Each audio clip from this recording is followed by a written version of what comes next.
Defeated by delicious fruit pie. How is everybody doing this wonderful Mother's Day? And happy Mother's Day to all of you who are mothers.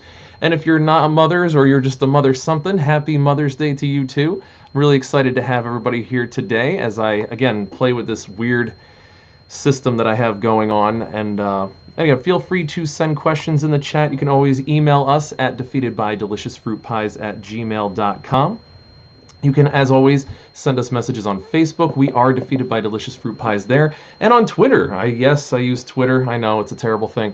But at DBDFP, if you get a chance, check us out over there. I mean, if you go to Twitter, that is not a thing that I am saying you have to do, or even that you should do. In some ways, maybe none of us should.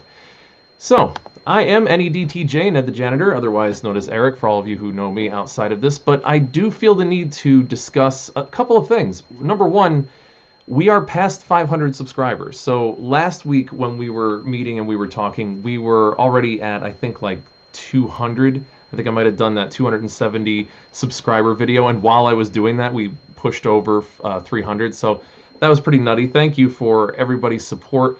For all of you people who are new to this, and if you're watching this later on, you're watching this on the recording, please send me an email, comment, do comments in the videos. I like some of the comments we've already gotten, especially with the unboxing and other things.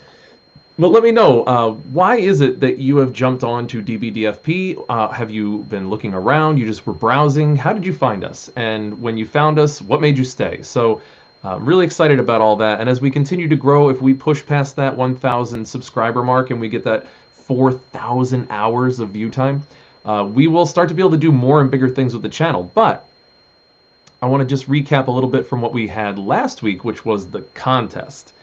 So the contest was to have people write in and say what they liked about the stream or the channel or their favorite Timism. And I'm going to be giving out 5 t-shirts, and I don't know exactly when I'm going to be able to give those t-shirts out, but I will be able to pick those 5 within the next week or two. So the first winner, I'm just going to bring it up, Jason from Colorado, is going to get a t-shirt from us. Thank you, Jason. And his favorite Timism is, how about no? And that must mean that you have been a longtime listener and you are a new watcher, or you just went back and you looked at the old podcast, which again, you guys can all go check out at DBDFP on iTunes or anywhere where you can get podcasts. Just look us up, DBDFP. Other housekeeping that I wanted to go over today is, number one, we've got, obviously, the Dunder Mifflin hat on the Ocelot. It's a little hard to stay on him. He's having trouble with it. So, we're doing what we can. We're going to try to find out ways to make him look a little more spiffy every week since he's not going anywhere. And also, just feel free to send us a little bit of your opinion in terms of what we should name him, because I haven't named him since 2002. Yeah, so also important mug of the week.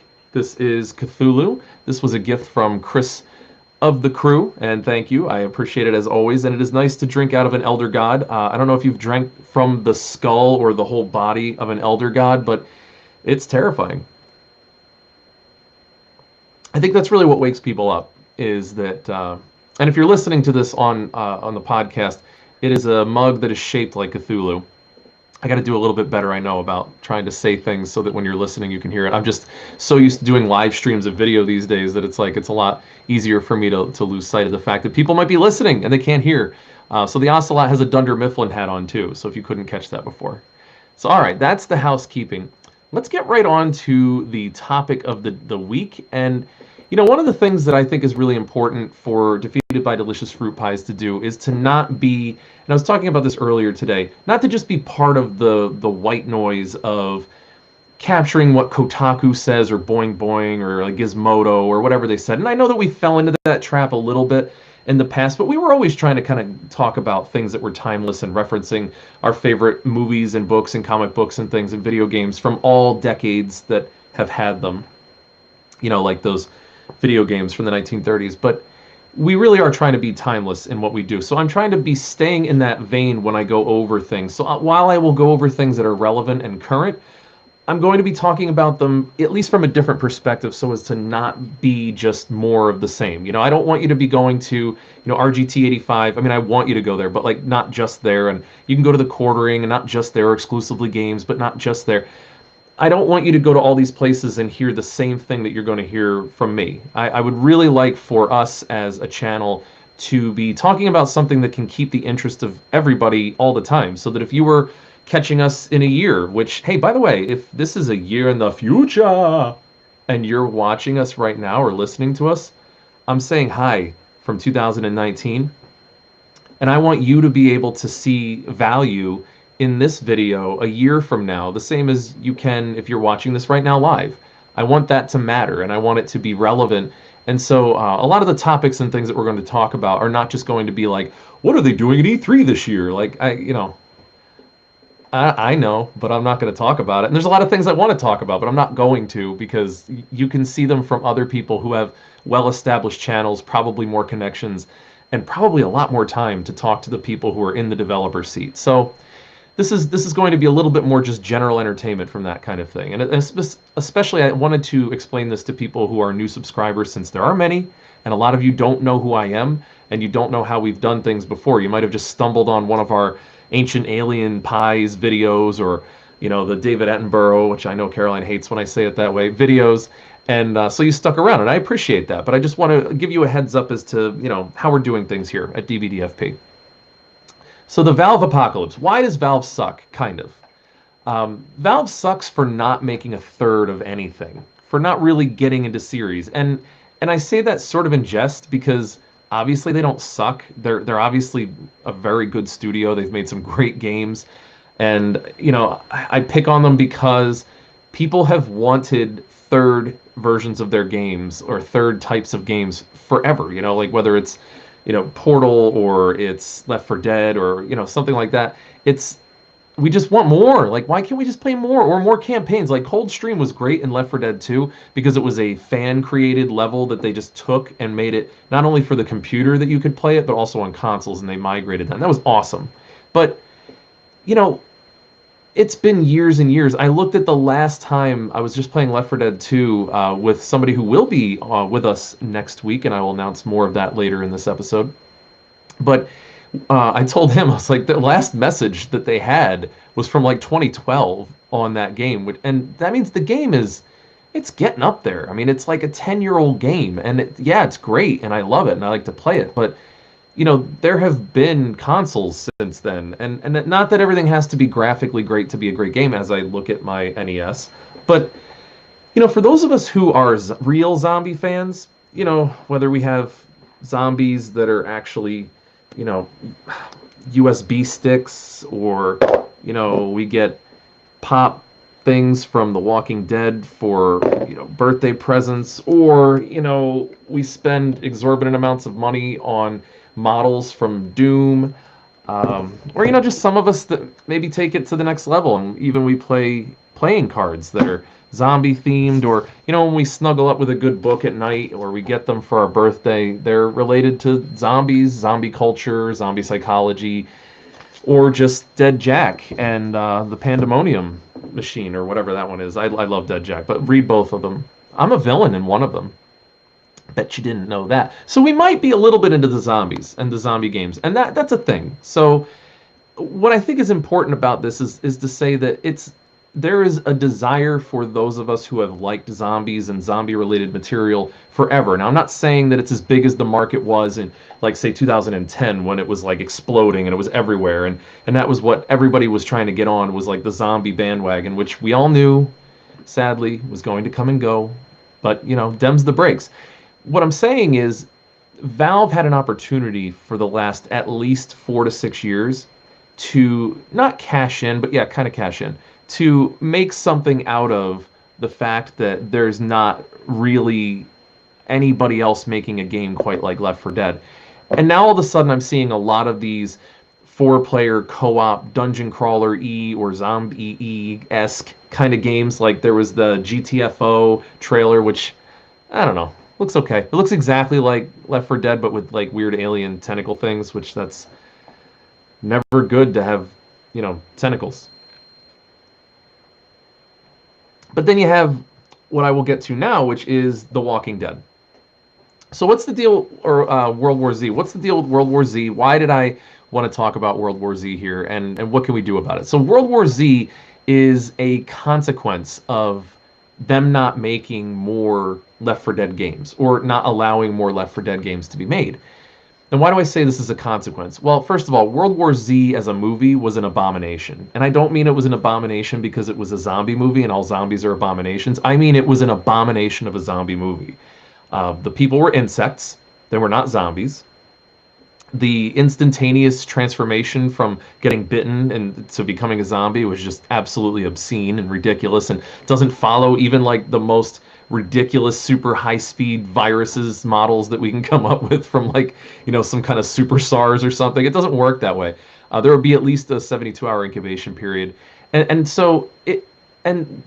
first and foremost too, and I should have said this before, I loved World War Z, the book, and we talked about this in a previous episode.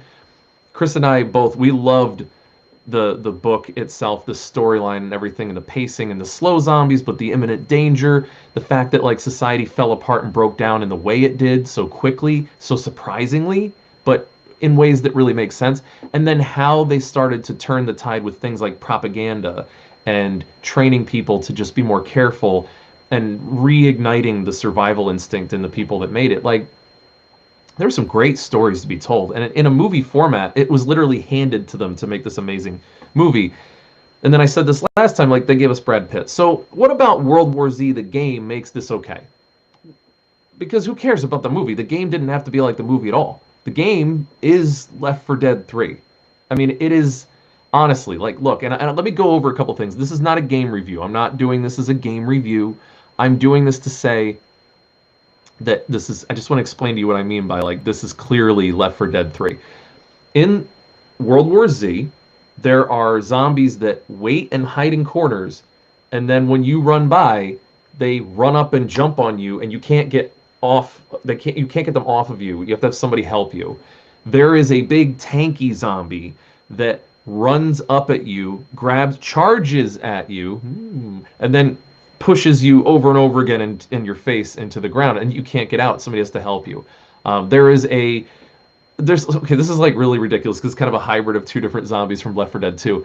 There are zombies that have gas masks and like hazmat suits that if you shoot them the wrong way, it releases a gas that does damage to you, like a spitter, but they have the exact hazmat suits on that the guys have the boomer bile in Left 4 Dead 2. I mean, like, the game is Left 4 Dead. It just is Left 4 Dead 3. Okay, this is not a bad thing, but here's the thing: it's not a great thing either. I mean, it's a good game, it's fun, but it's mediocre in comparison to Left 4 Dead 2. And by that, what I mean is, it doesn't have some of the things that made it feel like Left 4 Dead 2. Because playing World War Z and then just this morning playing Left 4 Dead 2, it just feels very different. The gunfighting in Left 4 Dead 2 is very crisp. The shotguns hit heavy. They feel like they're doing a lot of work. They do a lot of damage in groups. It's clearly a strategic thing to pick shotguns versus assault rifles versus sniper weapons. And the pistols feel really good. Like, it feels like you're doing a lot of work when you got those pistols. The infinite ammo on the pistols, admittedly, like, there's no, I can't say that feels real worldly, but also there's hordes of zombies running at you all the time. Like, it's not exactly real life, so I'm not really worried about the infinite pistols. It's more just like, oh, well, you're gonna have a hard time if you run out of ammo on your primary weapon to deal with the special infected. Whereas in World War Z, it doesn't feel that crisp. The gun fighting doesn't feel like it's hitting very hard. The zombies just kind of like, yeah, they get hit, but like, and they might lose an arm, which is cool. It's like Left 4 Dead 2, but it just doesn't feel that like boom, boom, like I'm getting those zombies. The shotguns, like, I mean, the spread sucks. Like, you might get one or two at once with the shotgun, and maybe if you upgrade it, like, and I'll talk about that in a minute, maybe if you upgrade it, it improves. But, I mean, it's not doing it. Like, it's really not doing it. And for me to say that it's not that fun, I mean that, like, with the zombies being a little squishier, like, they're a little bit more bullet spongy, and having limited ammunition for everything, and having a over-the-shoulder third-person view for everybody, the horror aspect of the game is lost. It's very much more a run-and-gun action shooter. Oh my gosh, I just thought about what it's like. Resident Evil 5. Like, it plays better than 4, like the movement's a little bit easier and the fighting's a little bit better, but the horror element is completely gone. I mean, there's like minus that one part at the end where there's like that scene with the big thing that it's really hard to kill. It's really not a horror game. I mean, let's be real. So Resident Evil 5 and World War Z are like Resident Evil 2. They're the same way to Resident Evil 2 and Left 4 Dead 2. There you go. That's pretty much it. If you don't know all of those games, I mean, I just gave you a nice game list and a wish list for you to play. So you're welcome. So what do we do about all this, right? So what do we do?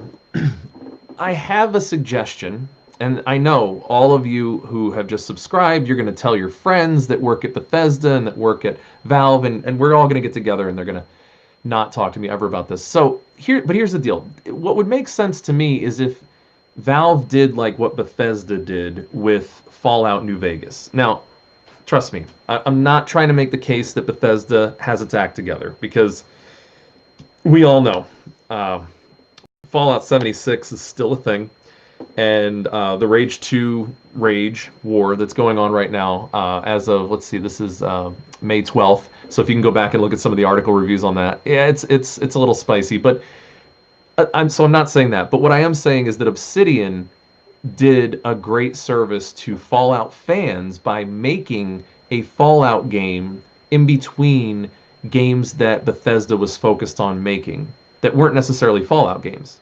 So let me explain a little bit more. Bethesda has the rights to Fallout, right? And Fallout before that was like a computer game, and it was good. I mean, it was a good series. It was like a strategic, like platform kind of game where you were just doing like turn-based shooting and things. But it was very good. It was very good. But it was definitely a niche audience. There was not a lot of people that were like jumping on the computer to play more Fallout. So they got to breathe new life into the Fallout franchise by making Fallout 3. So Fallout 3, and biased, I know I'm biased, but like, you know, you can comment, you can let me know, and you can email me, again, defeatedbydeliciousfruitpies@gmail.com if you disagree. I'd love to hear you out and let you know you're wrong. But Fallout 3 was fantastic because it got to breathe that new life for a whole new generation of gamers to understand how awesome the Fallout universe is, with all of its quirks and the old-timey like advertising and the Pit-Boy and like that World War II era music and everything. So it really gave everybody the opportunity to enjoy this type of art because of how they redesigned it. And everybody liked it so much that they realized, like, hey, you know, we should be probably putting out another game that has a lot of great content, but they just didn't want to make the game. So they gave it over to a studio that says, hey, we can handle it. Obviously, they did a good job. Now, again, not my favorite Fallout game, but a lot of people argue that New Vegas is the best Fallout game of the first-person shooters, at least. So this was working out really well for them until they decided to make Fallout 4, which was okay. And, you know, I liked Far Harbor, and I really enjoyed a lot about that. But honestly, like, they could have done without Fallout 76. The point is, Valve could do similar things. Like, and here's the problem of this. Here's the consequence of this. That Obsidian had a shot at showing off their skills as a game developer, and now they're going to be doing the Outer Worlds, which is going to be amazing, hopefully. You know, fingers crossed. But they got their opportunity to show, hey, we're a really good studio, we can make really good games, and you'll like what we do. And that's great for them, and that's great for us as consumers. But it also gave Bethesda the ability to say, hey, if you're going to make a successor to our games, you don't just have license to do whatever you want. You have to make sure it has the feel of Fallout. And this is where Valve lost in this design, their strategy or lack thereof, with World War Z being made. Because World War Z being the spiritual successor to Left 4 Dead 2 gave the company that made it complete license to do whatever they wanted. And while that may seem like it could work out well, it didn't. It just didn't. Here's where I have issues, and I wrote them down because, you know, I had to take notes. The zombies were more bullet spongy. The third-person view lost the horror element. Upgrading skills and weapons and having classes was a nice improvement. And graphically, it was obviously a better experience. But, you know, they could have had more license to say, hey, don't lose the feel of Left 4 Dead. You can call it Left 4 Dead 3, and then we wouldn't have had to attach it to this stupid movie franchise World War Z, which was basically it was them slapping like Nike's The Zombie Game on there because it has nothing to do with the movie other than that there's locations and it has the name. But the zombies don't even work the same way in the game as they do in the actual movie. So it just doesn't make any sense at all. So they slapped that label on. It would have been a better label to say Left 4 Dead 3. Like Left 4 Dead 3 by Obsidian. Not by Obsidian, but somebody. You know what I mean? It would have just been really nice, and they would have been able to say things like, keep it first person, I like the upgrades that you're doing, let's keep the specials in that we had before, or like if you're going to have specials, let's make them more balanced. Yes, lots more zombies. I love that we have the graphical capability to have thousands of zombies on the screen at once, which is so cool to see. But maybe we can have more banter between them and not make it so serious, but maybe make it funnier. The game really could use a little bit more humor. It's a little too serious, and I think that's where the shadow of World War Z, the movie, kind of just dampens the feel and the just the value, the entertainment value of that game, because it just isn't a serious game. There are stupid numbers of zombies, and you're just trying to survive as you run through. It would have been nice to have some better humor, like, you know, Bill making fun of Francis about his tattoos, or, you know, Francis making fun of Bill for like looking like he's dead. Like, it could have been really funny. You know, they could have done a lot of things, like just there would have been more opportunity for Valve to say, this is how we want it to look, but, you know, use your resources, use your team. We're going to go over here and make another amazing game. But the other point to this is I think that it really would have been nice for them to infuse themselves with more money from these side projects. And that's why I mean, like, cashing in but not really cashing in. People would understand that it's a Valve licensed game, and that when Valve makes its next new big game, they're going to benefit from the money they made from those other number 3 or 4 games. That would be great. I just think that, like, Valve doesn't have that business strategy that Bethesda does.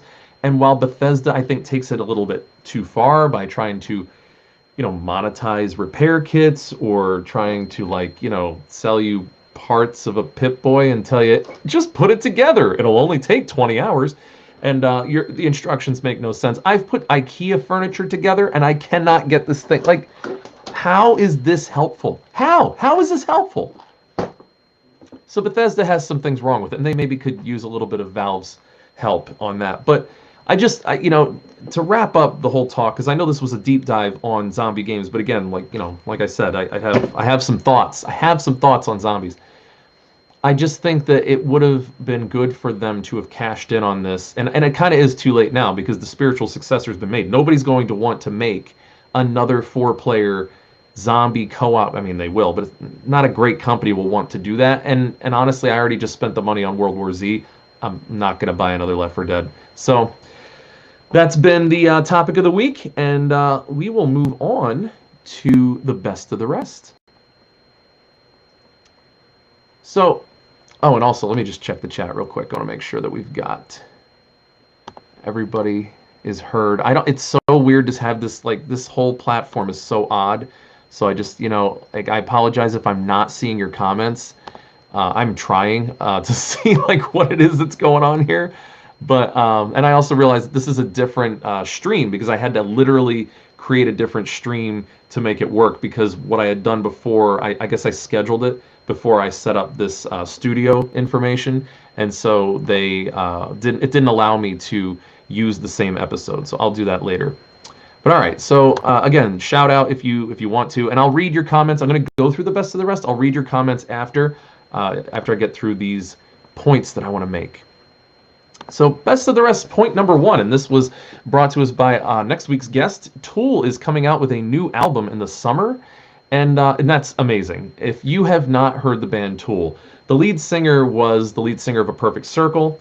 And between the two, I mean, Perfect Circle was okay, but Tool was amazing. And what I liken them to is like a heavy metal Pink Floyd. Every one of their songs is a story, and it has a lot of meaning behind it, and the lyrics are actually, you know, you can hear them, but it also is just, there's so much gravity to the music, and it's very heavy hitting, and they do those double gas pedals, and they really make it like, you get really energized, you can really get pumped up from listening to them. I highly anticipated Tool's new album this summer. Look up the date. It's like, I think, in June. So not too late to get your favorite DBDFP member, you know, a gift from Tool. You know, add it to the toolbox. Oh, so you can't get through an episode without a pun. So that's the first one for best of the rest. I know it has to do with music. So second one, why Starbucks size names are actually really, really stupid. So I was at Starbucks today, and I was like trying to order, and I was thinking about the sizes. And when you look at the sizes, there's tall, which is small, grande, which is not large, it's medium, and then venti, which is large, and it's a 20 ounce. So it's venti. This makes no sense. Like literally, this makes no sense. So the tall, that's not tall because their venti is like this. So, you know, like the size that doesn't. Why would you name it tall? Why not small? How about small? Do you think tall is a fancy name? Is tall fancier than small? Are they trying to trick you and make you feel like there is no small. There's just a little cup, but that's a tall. Maybe they should make it really high up, but really thin, so you really are stupid and you think, hey, this is a really big drink. Am I the only one here? Tall is not tall. It is small. Grande. Let's go with grande. Hold on. I need to drink better coffee. This, by the way, is not Starbucks. This is my home brewed coffee, which is superior. So, grande is a medium, which also doesn't make sense. Grand, large, is medium. It's medium. There's a larger size than the grand one. Like, that would be like if you went to Arizona and you were like, do you want to go see the Grand Canyon or do you want to see Upper Antelope Canyon? Oh, I think I'll go to the bigger one. Let's go to Grand Canyon. And they switch the names. And so you're going to this thing that you could literally walk through for like, maybe half hour, 40 minutes, and you're done. And then you go to the Antelope Canyon and you couldn't get through it with a helicopter. It makes no sense. Grand Canyon. Grand drink. Not biggest drink. And then venti. Venti is too specific. It is redundant. It's the 20-ounce drink. Why? That makes no sense. Just name that the grande and get fancy with oh, you want a 16-ounce? So call that some other, use some other language. Use Japanese and make it the Japanese name for 16-ounce. Why are we mixing languages too? This I don't understand. We're mixing languages. Tall is English. I wonder what they call that in other countries. Do they just translate tall? And is it still grande? And is it grande in languages where grande is the right word? Or do they name it medium? I mean, it makes no sense to me. The Starbucks naming system is just, it's oddly specific and wrong at the same time. They have to have fancy names so they can charge you $5 for it. But if I'm going to pay extra money, I want to know that I'm getting at least accuracy. And if you're going to be super accurate about the tallest one, maybe that's the tall. I would pay another 20 cents if they changed the names of the cups. And maybe this is what the campaign is that they're trying to do. So maybe I'll start one of those, what are they, change.orgs to fix Starbucks coffee naming system. Because the other thing that I see is that you get these baristas and you go to, and you say medium or large and it's not Dunkin' Donuts. First of all, what's wrong with Dunkin' Donuts, okay? I know, listen. I know what's wrong with it, but what's wrong with any coffee place, right? Make your own coffee. So that's not a real argument. But number two, you think the name's fancy? You think that, what am I, blue collar, right? Because I said not tall, I said small. It's 2 letters different. It's the same number of syllables. It's still all. What if I'm law? You just know what I mean. Because it's the stupid smallest drink, but you don't realize that it's small because you think it's tall. Maybe they brainwash you in training. Anyway, I can't keep ranting about the coffee thing. Calm little center. All right, so new trailer out for It 2. Looks good. It doesn't look anything like It. It looks like it's creating an It universe, and it's making a really creepy looking movie that I'm really looking forward to, actually a lot more than I was looking forward to It. My main reason why I'm really excited about it is because Stephen King didn't write it. Yeah, I know, that's not a popular opinion. I guess it's controversial, and nothing against Stephen King, but dude, if I wrote 400 stories, 8 of them are going to be good. I'm sorry, that's just true. I don't mean to drop so many truth bombs in one episode, but coming down off of Starbucks. I feel like I can be a little harsh here. Plus, Stephen King can handle it. Like I saw somebody on Twitter, all they said was at Stephen King, F you. He just wrote back, F you too, kid. I was like, that's amazing. So I don't not like him. I think he's amazing as a person. But I mean, did you read it? If you watched the movie, the new one, and you didn't read it, don't go read it. If you watched the old movie and you didn't read it, don't go read it. My point is, it's not a good book, and for a couple of reasons. And I don't know that we probably went over it before, but this movie's very exciting looking. I'm actually looking forward to it. I think it's going to be really, really creepy. I hopefully will get to see it in theaters. It's one of those movies where I think I would be more creeped out seeing it in like a big screen, so I'm willing to do that. There's very few types of movies that get me out to the theater. A good horror movie will do that. There just haven't been good horror movies until the new Halloween came out last October, which was money. All right, and then the next thing I want to talk about, 500 subscribers in less than 2 weeks. I don't know what we're doing, but we're doing something right. So, new ideas for movies and books and comic books and things that we should review. Not really review, but talk about.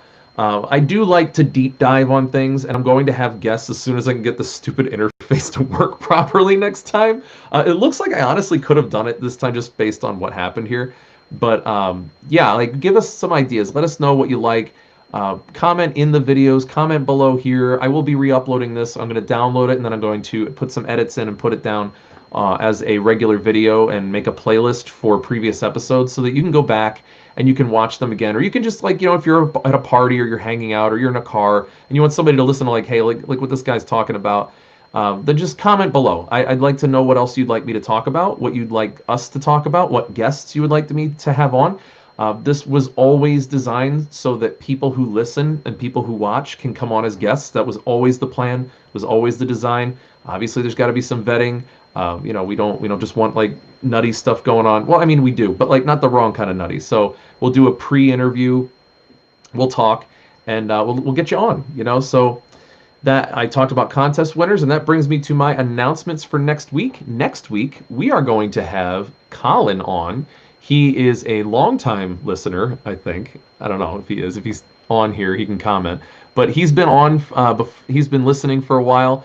He and I have talked. We just played Left 4 Dead 2 together. We're going to be doing some more of that together. I might be able to live stream some things and have him come on.